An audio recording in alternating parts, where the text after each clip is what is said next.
Welcome to the instructional video for the Burstner Ixeo IT734.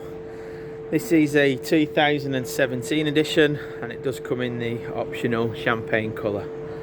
So walking around the outside, it is a 2.3 130. It does have folding mirrors that are electrically operated. It does come with a colour coded awning which was factory fitted, the sliding window, the larger hardtail door, fridge vents top and bottom, and then your toilet cassette which you press the two buttons in, lift up the handle and pull out, empty by turning upside down and taking off the little cap here, and push the little orange button at the bottom to release the vacuum out of there. Clean it out, turn it back round and then lock it back in place just there. We have towards the rear window, and that's where your awning fastens in. Now I will send you a separate link to how to operate the awning. It was done on a different vehicle but it's the same way. Inside here we have got your toolkit, your awning pole, we have got your infill pieces for the drop down bed and your carpets, tyre inflation kit, and in the little cupboard here is where you will see your main RCD switches for your power, light switch just above, and again plenty of storage up there and towards the back of the vehicle. Coming towards the back, we have a 2 bike rack system. That one will actually take up to 4, and we have the reversing camera at the top. On this side we have your gas. So again, click both of the options. That'll give you access in there, and in the pack is all the manuals. This will take up 2 gas balls. It has a changeover valve. We've just blanked one of them off, and then a pigtail will just go on just the side there. And then we come round to the main service area. So you'll see just here we have a key to let you know for your wastewater, and that key just goes onto here, onto this little, and turns quarter turn, just to empty it through the pipe there, and that's your grey water.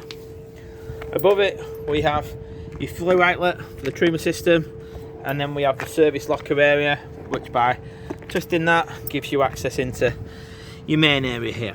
So we have your water drain, so that is where you fill up by turning it clockwise, your fresh water, and it will fill up to either 20 litres or 120 depending on where you want it. The first click is 20 litres, the second click is 120 litres. You fill it up simply by opening that, and then there is a plastic filler neck which allows you then to fill up the fresh water and overflow out of the vehicle. So that just sits over there and then allows you to put your hose pipe on. There is a point for cleaning the tank. Your mains cable goes into the point there.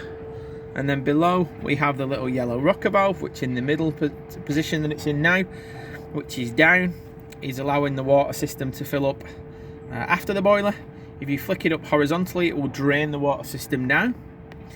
Forward of that we have your frost protection valve, and in the position that it's at now, so it's pointing almost across the vehicle, and the blue button at the bottom just down here pressed in, that will allow the boiler to fill up with water. To release the water out of the boiler, you turn the dial around in that position, and then it will empty your fresh water out of the boiler. Yep, so that's your fresh protection valve just here, and then you've got your main water line just there. They all drain directly underneath the vehicle, so have a look underneath when you're filling and emptying the tanks, and that will allow them to see what is open and what is closed. Forward of that we've got your diesel filler point, so that just goes with the normal Fiat key. And into the vehicle itself we have, underneath the seat here is where your engine battery is located. Underneath this seat here is where all your fuses, e-box and all your electrical items can be found on what we call the e-box. The bonnet release catch, standard Fiat position, just on the side there. Got passenger airbag, glove box there, another glove box above. This is a cooled one with the aircon, drinks holders, aircon, which is manual aircon, and CD radio just there. USB charging point and your normal jack point just there. The seats themselves have adjusters for the front base on the front and the back, and then back adjusters, and also on the actual armrests for both seats.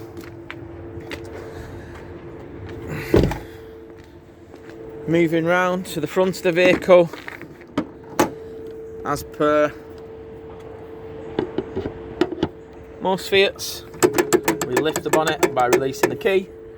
We've got the oil and dipstick, screen wash just located there, negative point is just located just there, and the positive point can be found underneath that cap by using the Fiat key just to lift it up. Moving round and onto the inside of the vehicle, we have the large hardtail door with the blind and the fly screen, and the bin located just there. Inside the vehicle itself, we have the single seat just located just there, and then the L shape. Your seat belts are located just behind, you can just see there, and do pull over the top of the seat. You'll see the table's in the lower position, and this is the position you'll need for the front bed. Simply just push that down and that stays in place, and when you want to use it, you lift it up. The main control panel and the operating systems on this model are found above the door, and we can see that we're plugged into mains, so we're indicating that the mains is plugged in. To get the main power on, press that button, and that will indicate anything that's left on previously. So in this case, the water pump, you can turn that off and on by pressing it. To get the level in the habitation battery, you press and hold that top button on the left hand side, and the same for the engine battery by pressing and holding the button on the bottom left. On the opposite side, we do the same for the fresh water tank, and same again on the wastewater once wastewater's in there. They're your main operations, main one being this one because that will make all the lights in the vehicle. To the right hand side of that, we've got the Truma thermostat, and to the left we've got the controls for the heating. So the heating controls on the Truma, quite straightforward, you might be familiar with them now. So you press the button and turn the dial to the desired temperature that you want. Press it again and that selects it. The next option I always tell you to then go to is to the fuel, but I also do advise you to turn the fuel on before you start turning the Truma panel on, and this will stop any undue fault codes that come up because you've not got the power selected. So once you've selected into it, you can then select what fuel source you want. So again, we're plugged into electric, so it's electric on 2 kilowatt, electric on 1 kilowatt, a mixture of gas and electric when you've got your gas on, and you're plugged into electric on 1 and 2 kilowatts, and then gas only. So when you decide, press, and it will come up above the line. Go then back to your water heater, and as long as you've got water in there, because you can use the system without putting water in, you can select either off, eco, which is like 40 degrees, hot, which is 60 degrees, or boost, which takes all the power away from the heating to get the hot water up to temperature. And you select it by pressing the button again, and you'll see that it appears above the line also there. The last option on the top row is the fan speed. Again, press it and we've got a slow up to speed, we've got a high up to speed. If we select the high and wait about 5 minutes, it will allow you to go back into it and then select the boost function to take the power away from the hot water heating to get the heating up to temperature as quick as possible. The other options below are timer function, clock, which you'll need to reset every time you will do it, and then the last one here with the little spanner is where you would need to reset it if you need to do that. You'll also see that it indicates to tell you that the mains power is plugged in. To turn the unit off, press and hold it for about 5 or 6 seconds, and then it will tell you that it's going off.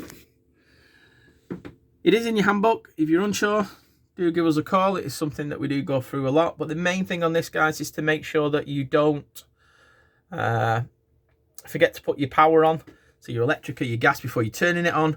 Also, before you turning it back off, turn the unit off as I've just shown you, and then turn off your gas or unplug your electric.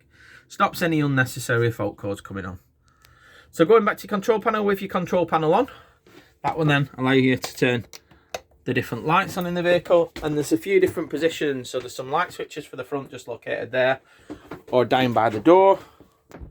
We've got light switches underneath in the kitchen area, and again we've got light switches in the bedroom area, which are just located, sorry, just behind me, just there, which will turn off the shower and the bedroom lights. And we have one under here which is often forgotten, which turns off the light for the bathroom area. So the bathroom area, it will indicate just on the left hand side when the toilet cassette's full, and your blue button is your flush button that tells you when you want to flush the toilet. Underneath is the blade valve to open and close the toilet. As I mentioned, you've got to have it closed for the toilet cassette to be pulled out, and closed on this one is towards the front of the vehicle, open is towards the back. We have got storage underneath for your toilet roll holder, and again push buttons on this side to give you more access underneath. In here we've got more storage, and again behind the mirrors there's more storage just there. Make sure that the clips are pressed in place. You'll also see underneath as well that, as well as the light switches, you've got a mains plug-in point just located up there. On the blind above you also have a blackout to take away the light should you need it, and we've got the tambour door with the Jack and Jill style entrance on this one, so you can close it from whichever angle you want to go into the bathroom. Towards the back we have also got a dividing area just there, which closes the door off from the front area if someone wants to have a lie down during the day, or if you want that privacy in an evening. The bed can be slid towards you by pulling the handle to extend it, or then push back up to give you more room around the vehicle during the day.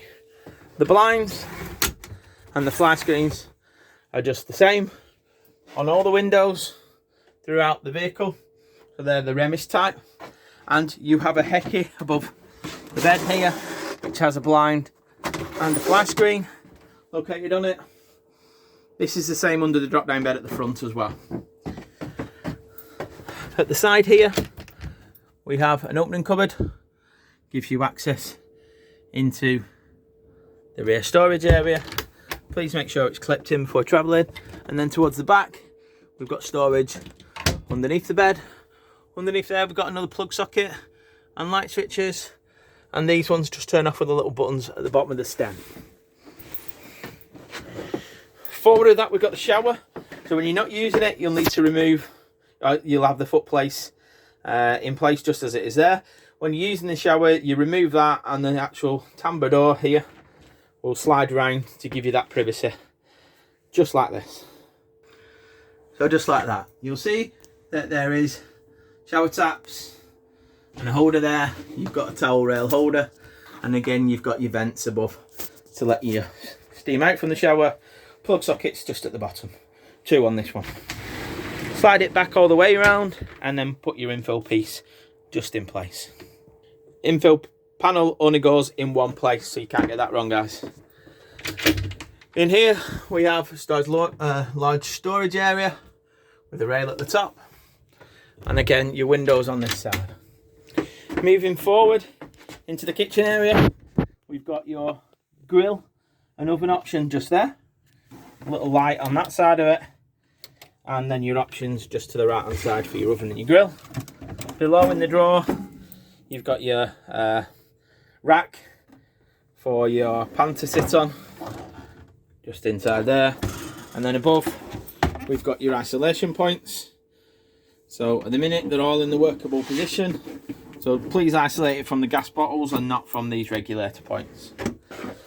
Above that we've got your 3 burner hob, pretty self-explanatory, 1 2 3 1 2 3, and your igniter to ignite it once your gas is turned on. Forward of that we've got your sink and your chopping board and your mixer tap, clearly marked on top, which is hot and which is cold.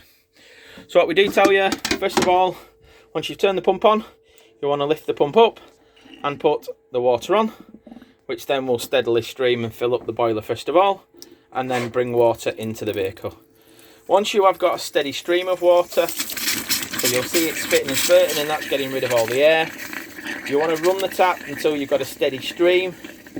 Once you have this, then you'll turn your tap off, and that will allow you to do your heater controls. So pretty basic stuff, but remember to do it here and on the bathroom tap. Just here and the shower tap to get rid of all the air. The key goes in just above here, and if you want to, can stay in, and you will need to turn it on. You'll see the lights come on to operate the front bed area. Above the fridge, you've got a nice storage area just there, and the fridge itself will operate by pressing on the on button, either manually selecting the battery option, which only works when the engine's running, the gas option, which obviously works when the gas is running, or the electric option when you're plugged into mains. The other option, the A, is automatic, and you'll see at the minute I'm turned on to gas, press A and it flips over to automatic electric. Control on the right hand side is your temperature gauge, so from the warmest to the coldest temperature. And lastly but not least, you've got a gas reset to reset the gas if it's tried to activate with your gas not turned on. There is a sticker here telling you that you must reset that manually to do it. You'll also see inside that it lights up nice and bright, and when you turn your unit off, the light will go out. Freezer compartment at the top, fridge at the bottom. Moving through to the front area, I'll describe where your batteries and items are located first of all, and then I will show you how the bed operates. So the batteries are located underneath this seat here. So if you move your cushions, you'll also need to remove the infiller section, which I'll just pause it and show you, which you do just by lifting up that section, which fits onto the cutouts just there. Underneath here is where the batteries are located, and there's 2 batteries located on this particular one. There is just one as standard, so the second's been added as an option by the previous owner. Close that down, put the plinth back, and then put the cushions back, and that will formulate your L-shaped seating area. So, the front bed area. First rule of thumb, seats have to be swiveled round and the armrests need to be up. So if you've got them in that position, you need to turn them round. You do that by flipping these little buttons on either side to spin the seats around so that they're in the correct position for the bed coming down. Just like that. To move it forward and backwards, you've got a little bar that lifts up, and that will move it forward and backwards in the right position. On your driver's side, you do need to make sure that you just slide it backwards and forwards to miss the handbrake. To put the bed down then, you press the button and the bed starts to come down. You'll let it just level itself off in the first instance, and you don't touch the button. Once it's stopped, you press it again, and then the bed is set into 2 positions, either a higher up position, or keep pressing it, a lower down position. Now, if something is in the way, so in this case, this backrest here, then move it out of the way. You'll see that the bed starts to tip. Don't force it. Take it back up, remove the obstruction, and then put it back down again. So in that case, it was just the back seat. So I've removed it, and it's dropped down to its lowest position. The wooden sections in the garage, which I showed you earlier, will go onto the bed at the sides if you feel like you need to fall out or you want it in a higher up position. Then simply put it back up. You can put your duvets on. So again, you press the button, keep your finger on the button all the way up until it reaches the point where it's going to stop. So again, it'll preset itself and stop in there, and then it will stop. Adjust its position again so it fits in the front profile, nice and neat. Once the motor's stopped, press and hold it again, and it will go all the way up to the top. There we go. Make sure that these are out of the way when you're operating the bed so that they don't catch. And on this particular one, we have a reversing camera fitted as an extra. We have got a 6-speed gearbox. It does, on this particular model, have the speed limiter and the cruise control just on this stalk here. The lights and the indicators there. On this side we have the windscreen wash, and you'll just see on the end you've got your trip. You've got your mode button that will take you into your settings on the dash for changing your time and your date. Electric window switches and your wing mirror switches can just be found there. And lastly but not least, up in here are your front window blinds, and they just pop on to the sides. Just down here on the pop-ons, the back ones are magnetised, so magnetise actually onto the frame itself, and the front ones just pop on either side with the press studs.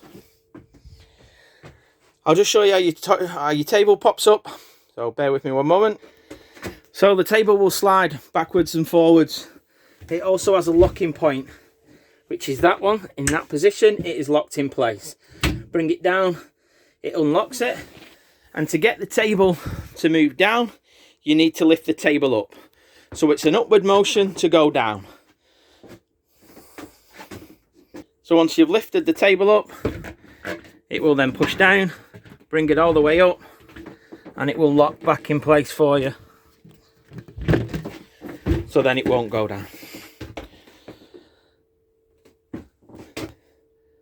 Slide window just unhooks here to open. We've got a little bit of storage in there. And then the cupboards, we've got storage in all the cupboards around the vehicle.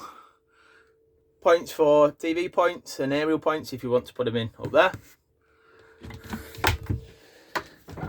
And then lastly but not least, this cupboard lifts up and this one pushes in to open up. That pretty much concludes our video for the Burstner Ixeo IT734. I hope you enjoy it. If you've got any queries and questions, we look forward to your feedback. But please enjoy the video.